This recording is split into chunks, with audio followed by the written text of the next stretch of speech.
আজ আমাদের নতুন মেম্বারের জন্য একটা পার্সেল এসেছিল। কি ছিল ওই পার্সেলে? আবার তাহলে শুরু থেকে বলি। দেখো, আজকে সকালটা আমার শুরু হয়েছিল এই বাড়ির বাজার করা থেকে। মানে জবে থেকে গাড়ি হয়েছে আর তো কোনো অজুহাতই পাচ্ছি না বাড়ির বাজার না করার। তাই আর কি করবো বলো? তাই আমার এই থলথলে জেলির মতো হৃদয়ের উপরে পাথর চাপা দিয়ে সবকিছু মুখ বুঝে সহ্য করতে হয় এখন আমাকে।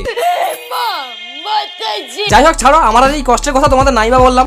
আর এই দেখো, কিছুদিন আগে ফ্লিপকার্ট থেকে আমাদের নতুন মেম্বারের জন্য কিছু একটা অর্ডার করেছিলাম। চলো এবার তোমাদের দেখাচ্ছি এটা কি। এই যে দেখো, এটা হলো একটা বেবি নেল টিমার, যেটা খুব সহজেই কোনো ভয় ছাড়াই বেবিদের এই ছোট ছোট নখগুলো কাটা যাবে। আর ফ্লিপকার্টে এটা রিভিউ বেশ ভালোই ছিল, তাই আমি ভাবলাম পারচেস করে দেখি প্রোডাক্টটা কেমন হয়। এই যে দেখো, এটা ঠিক এরকম বক্সের ভেতরে আসবে। দেখে তো বেশ ভালোই লাগছে, কিন্তু আসল কাজ এখনো বাকি আছে। আর যেই আমি ফোনটা ওর দিকে ঘুরালাম, ও কেমন হাত দিয়ে মুখটা ঢাকছে দেখো। চলো এবার দেখি এটা কেমন কাজ করে। এই যে দেখো, বর্তমানে নখের অবস্থা কেমন হয়েছে। আমাদের বাড়িতে কেউ তো ভয়ে হাত লাগায়নি যদি কেটে উঠে যায়। আর সত্যি কথা বলতে এটা এতটাই কমফোর্টেবল ওদের জন্য। ওর তো নখ কাটা হচ্ছে, ও নিজেই বুঝতে পারছে না, আর ও তো বিন্দাস ঘুম দিচ্ছে। আর ফাইনালি ওর নখের অবস্থা, প্রোডাক্টটা খুব একটা খারাপ না, বেশ ভালোই কাজ করেছে আমার মনে হয়। তোমাদের কি মনে হয় কমেন্টে জানিও আমায়। আর হ্যাঁ, তোমরা যদি এটা পারচেস করতে চাও তাহলে আমার ইনস্টাগ্রামে ডিএম করো। আমার চ্যানেল ডেসক্রিপশনে ইনস্টাগ্রামের লিংক